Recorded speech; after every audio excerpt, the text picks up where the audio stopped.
Just a few months ago, everyone seemed to be financially okay. Today, almost everyone is concerned about their finances as the world's economy is crashing down. While it's easy to believe that everyone is in crisis at a time like this, some people actually make more money now than before.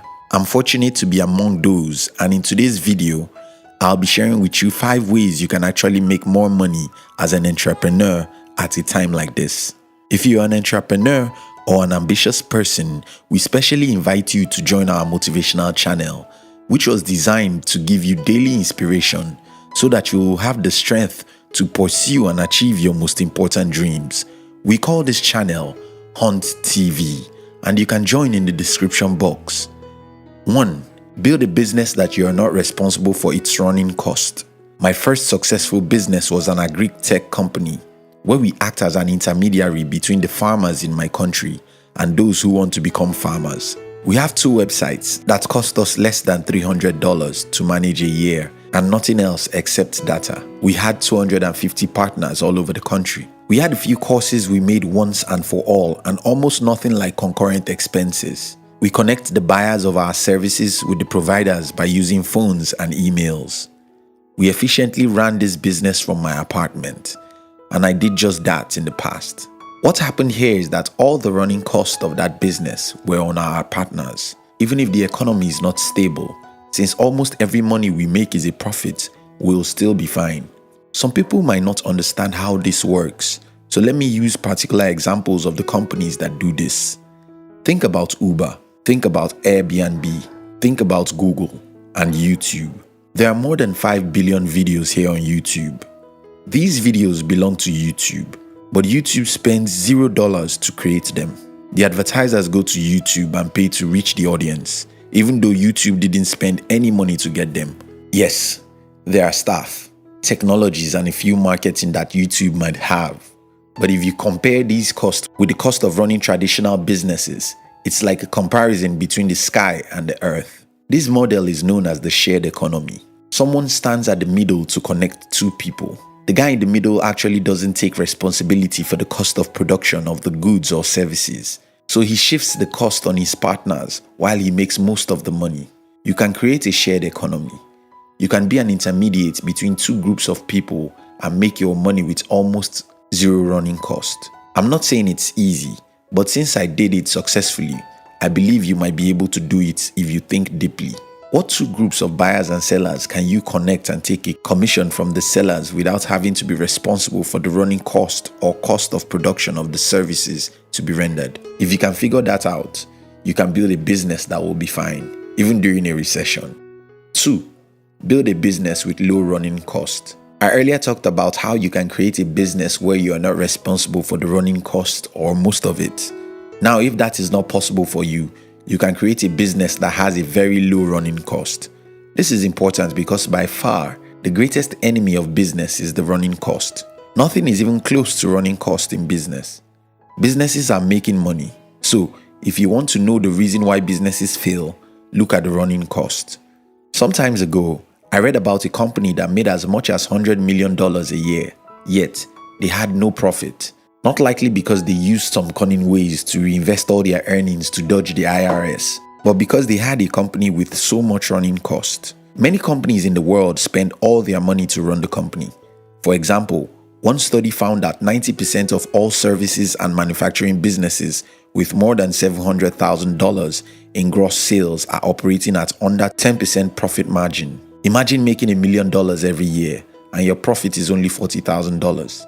That's why I said that cost of running businesses is the enemy, greatest enemy of every business. So if we can figure out how to build a business with extremely low running cost, we can survive or even make more money during the time of crisis. All my businesses have a responsible profit margin, and there is no magic other than that we have a low cost of running the businesses. Some of the following points will give you some ideas on how to do this.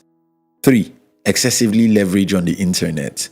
I spent about 6 years in the traditional business settings, where businesses are built on one block at a time, one location at a time, one employee at a time. It was tedious and boring.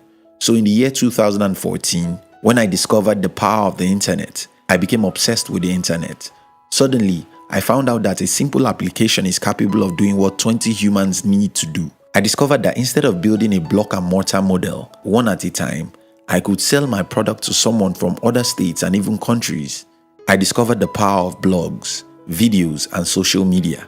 I built 2 businesses which have never worked on more than an hour a month in the last 1 year, yet they make me money. Just yesterday, I checked my blog and saw some of my rankings. Then I asked myself, why is Google still ranking my blog even though I have abandoned it for about 2 years? That's crazy. This blog still gives me money every month because Google won't stop ranking it, even though I can't remember posting anything on it in the last 2 years. Whether you think about tools, connections, marketing, or branding yourself or a business, nothing beats the internet. And the reason being obsessed with the internet can make you more money during the time of crisis is because it's often cheap compared to the traditional ways of marketing or building stuff. 4. Use remote staff to run your business. In my entire company, only about 2 people have an obligation to resume to the office every day. Many people never resume to the office as they work remotely. Others resume only on Thursdays, and the reason for this is twofold. First, people are likely to be happier with their jobs if they don't have the burden of office time and resumption. This way, they can do their work with better minds and higher productivity.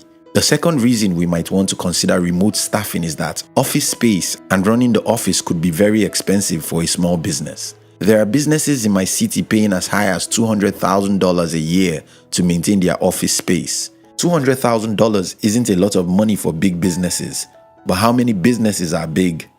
For a company that makes $1 million a year, $200,000 is way too high for an office space alone.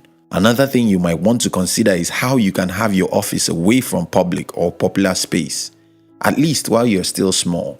This way, you can pay very low for rents. And this won't affect you as long as your business can be carried out without much or no visitation by clients. I know this is impossible for most business, but you get my point. Hire as many people as you can to work for your business without them resuming to the office, and you'll save some cost. 5. Diversity. Yes, one of my business is hard hit with what is going on right now, but this doesn't affect us as much because our other business is doing better than before. When starting out in the business world, you would want to keep all your eggs in a single basket and concentrate on that basket. But as you grow, you should consider diversifying because if a recession happens, a person who has 3 businesses in different industries will be safer than someone with a single business. Here's the summary of everything I've discussed with you so far. 1. Build a business that you're not responsible for its running cost. 2. Build a business with low running cost. 3. Excessively leverage on the internet. 4. Use remote staff to run your business. 5. Diversify. And just before you go, watch other videos on YouTube. If you are an entrepreneur or an ambitious person, we invite you to join our motivational channel. The objective of the channel is to give you daily inspirations so that you will have the strength to pursue and achieve your most important dreams. We call this channel Hunt TV, and you can join in the description box. We love you.